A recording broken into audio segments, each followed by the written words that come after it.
A stiff upper lip. The British are known for taking things in stride, even events that would reduce others to shivering jellies. If you have seen Monty Python and the Holy Grail, you will recall the Black Knight who gets one limb after another lopped off, but won't give up, declaring it's only a flesh wound, as blood spurts from his severed arm. Our Wipers Times editors and writers are rather like that too, aren't they? They are in the middle of the Battle of the Somme, but still putting out a cheery newspaper as around them division after division of the British Army is decimated in battle. When things are grimmest, it's time to get really cheery. We might look at the poem Too Many in the Somme Times. This poem is dedicated to the PBI, Poor Bloody Infantry. But the many of the title is a Minenwerfer, or German trench mortar, one of the most destructive and most hated German munitions. The poem begins as if Minnie is a young woman, to whom the speaker ran when her voice I heard. Now that they are in wartime, though, her voice has the opposite effect. I hear your voice with dread, and hasten to get out of range, ere you me on the landscape spread. What's more, your manners most immodest are, because Minnie uninvited does intrude on the speaker as he rests and works.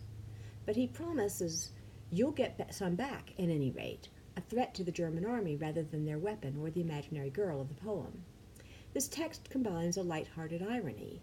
Minnie used to be a name I associated with a girl, but now it's something to fear, with tongue-in-cheek mockery of the real fear a load of Minenwerfers brought to soldiers in the trenches.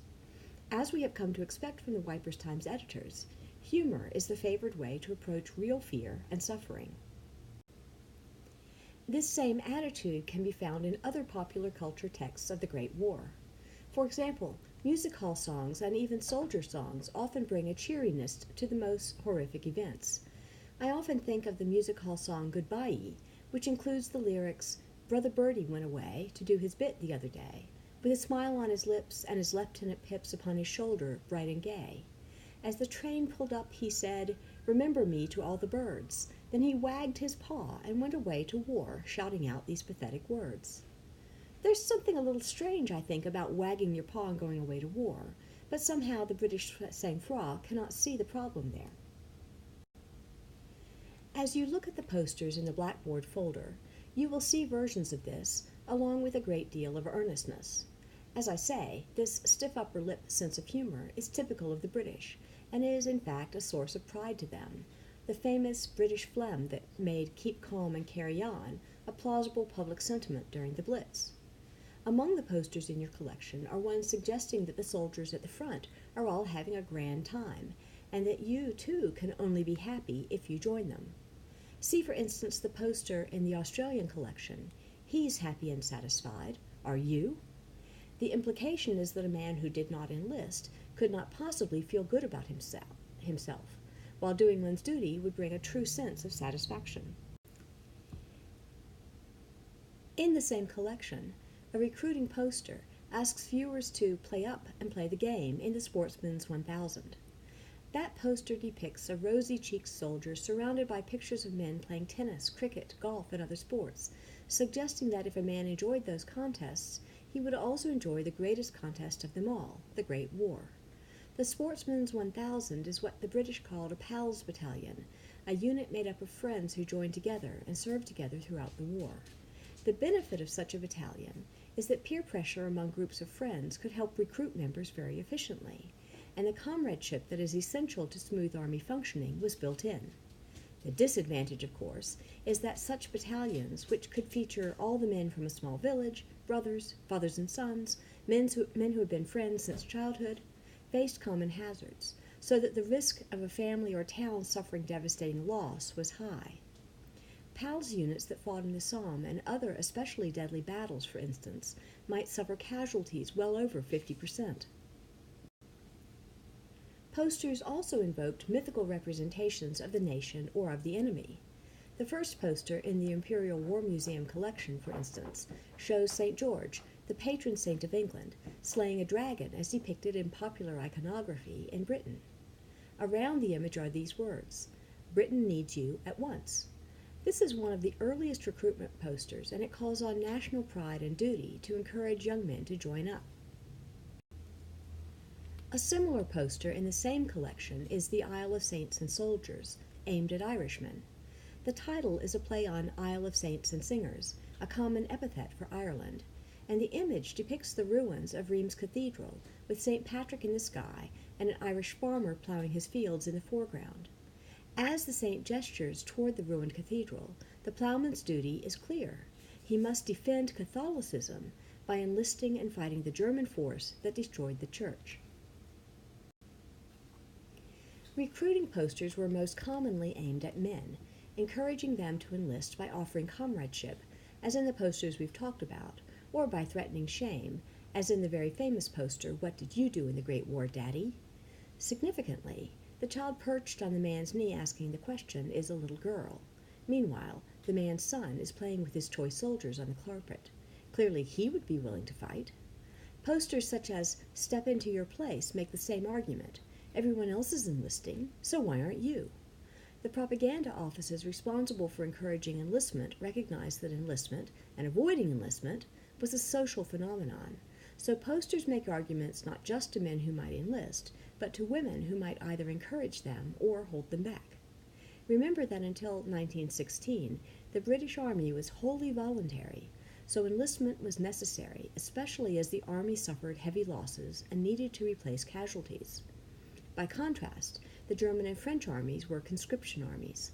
Volunteers in the early days helped to swell the German army while it ramped up its draft.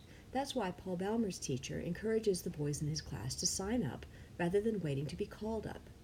Posters aimed at women in Britain fell into three genres: thrifty housekeeping to support the war effort, women's war work opportunities, and women's duty to send their husbands and sons to the army. Women of Britain Say Go is one such poster.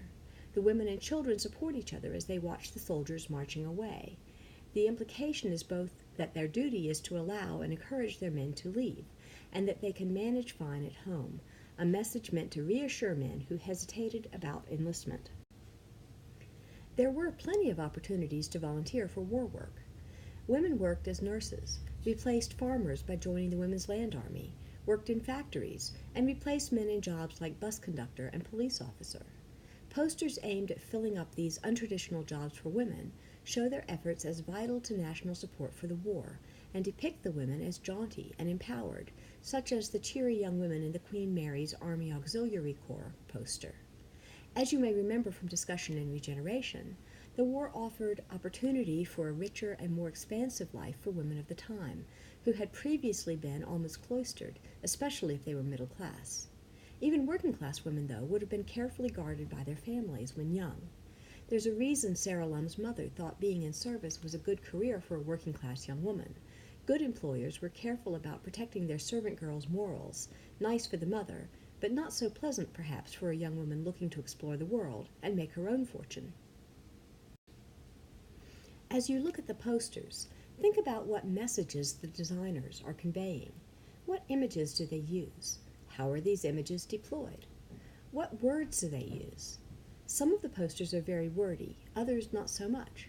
What do you think the effect was of each choice? Why do you think the designers made that choice?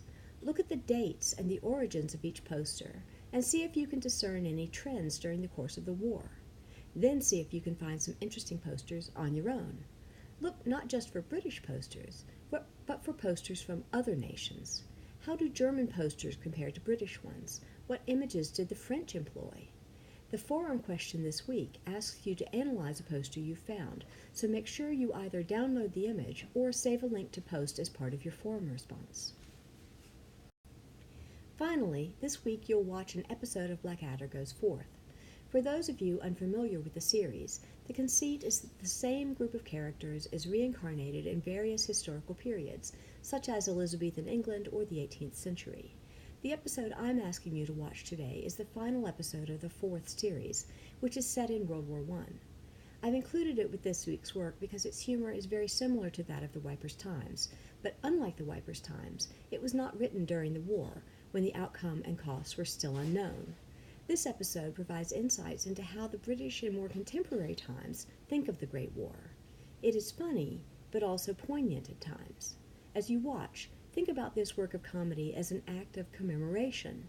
What do the creators assume their viewers think about the Great War? How do they challenge those ideas? How do they confirm them?